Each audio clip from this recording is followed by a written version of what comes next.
Assalamualaikum warahmatullahi wabarakatuh. Hai best semuanya, selamat pagi, siang, sore, dan malam. Kembali lagi nih bersama kita berdua. Saya Franco Saya Guri, di FG FNG Isu. Isu. Oke. Nah, gini nih Bang. Ah, Kita kayaknya udah lama nih nggak bahas-bahas tentang isu yang viral nih ya. oke. Ya, karena mungkin kesibukan dari Bang Franco juga ya. Ya, dan kesibukan dari Guri juga ya.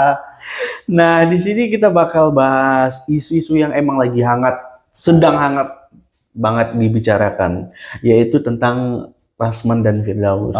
Yang mana pada awalnya itu kan ya ada perselisihan di antara Bang Hotman dan Bang Rasman di pengadilan. Nah, jadinya akhirnya ke apa namanya kena katanya kayak apa penyalahgunaan kode apa Contempt of court. gitu. Nah, jadinya dari pengadilan tinggi dari Bang Rasman dan Bang Firdaus ini membekukan bas mereka Oh, berdua. dari pihak pengadilan tinggi Iya, atau Mahkamah Agung. tinggi Banten dan pengadilan tinggi Ambon kalau nggak salah.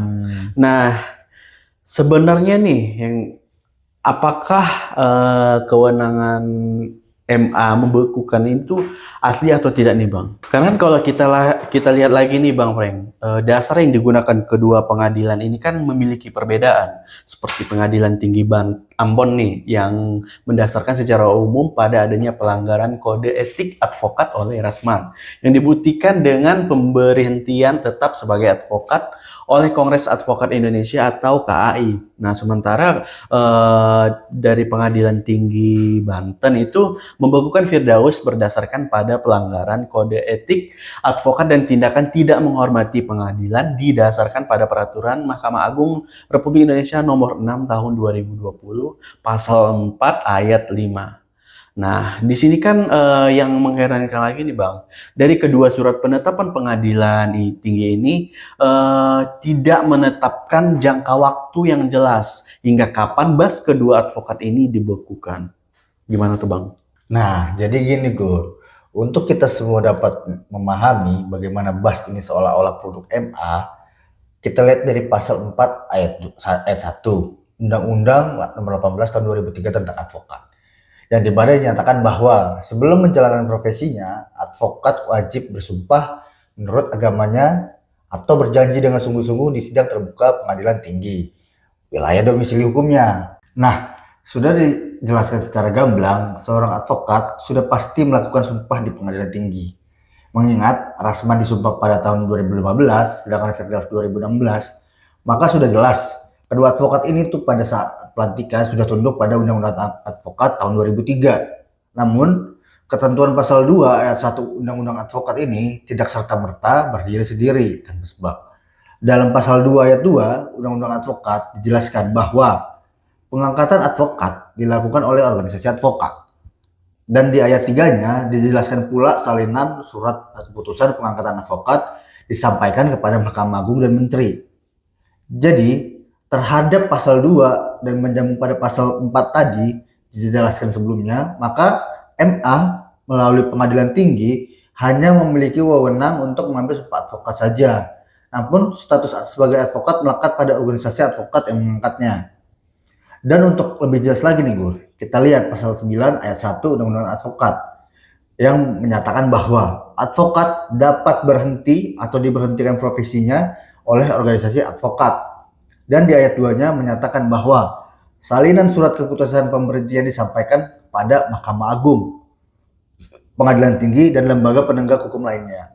Maka menjadi jauh lebih jelas bahwa status seorang advokat melekat pada organisasi advokat yang mengangkatnya dan posisi MH hanya mengambil sumpah advokat saja.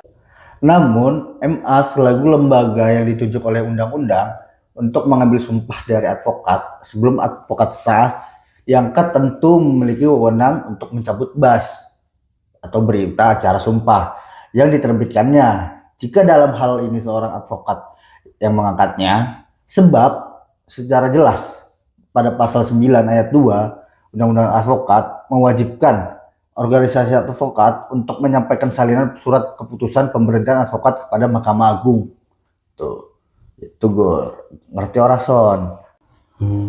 Tapi Bang, untuk hal pengadilan tinggi nih yang membekukan kedua advokat ini, kan itu nggak ada batasan yang jelas nih sampai kapan gitu. Karena kan di sisi lain juga, kalau kita lihat secara hak nih, yang menyebutkan bahwa setiap warga negara memiliki hak-hak dasar sesuai dengan ketentuan dalam Undang-Undang Dasar tahun 1945 atau hak konstitusional. Nah, hak ini kan pada dasarnya melibatkan kegiatan pembuatan hukum, kegiatan pelaksanaan atau penerapan hukum, dan peradilan atas pelanggaran hukum. Dan seluruh kegiatan ini kan melibatkan penegak hukum nih, seperti kepolisian, kejaksaan, advokat, dan kehakiman.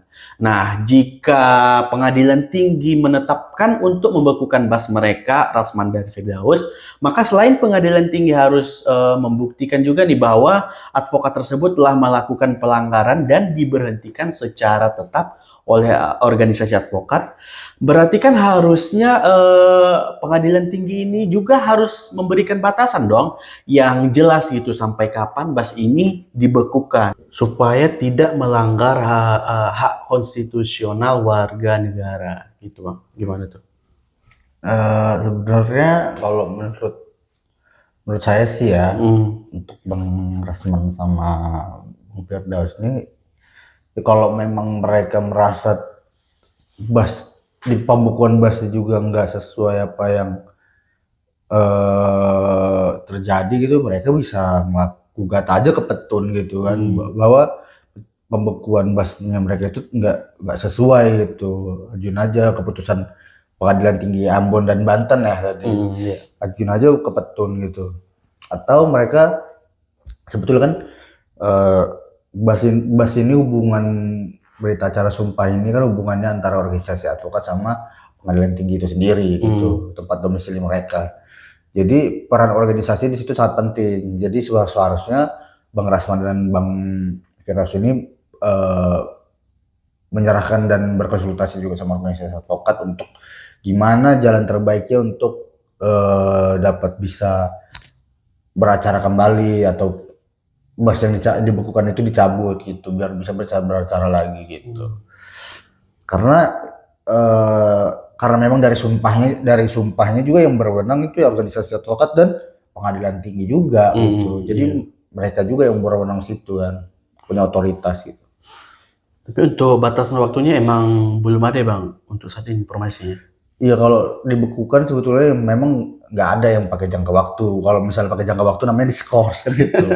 Jadi ya memang nggak ada. Tapi kan opsi-opsi dalam memulihkan pembukuan itu kan bisa juga. Makanya tergantung mereka juga kembali gitu. Jadi gitu Bang ya. Ya. Nah jadi dari Abang nih tanggapan Abang terhadap kasus ini yang melibatkan advokat yang sungguh luar biasa di Indonesia itu gimana Bang? Ya sangat disayangkan ya. Rekan-rekan sejawat sama advokat saling serang, saling apa namanya, saling mendiskreditkan sesama gitu kan. Tapi seharusnya memang saya sangat kecewa juga sama Bang Rasman dan Bang Firdaus juga karena memang nggak memberikan contoh lah untuk junior-junior seperti saya, Guri dan kawan-kawan yang lain kan. Iya, yang memang advokat muda, gimana caranya untuk menghargai pengadilan, mengikuti rules yang ada gitu kan. Menjaga kehormatan.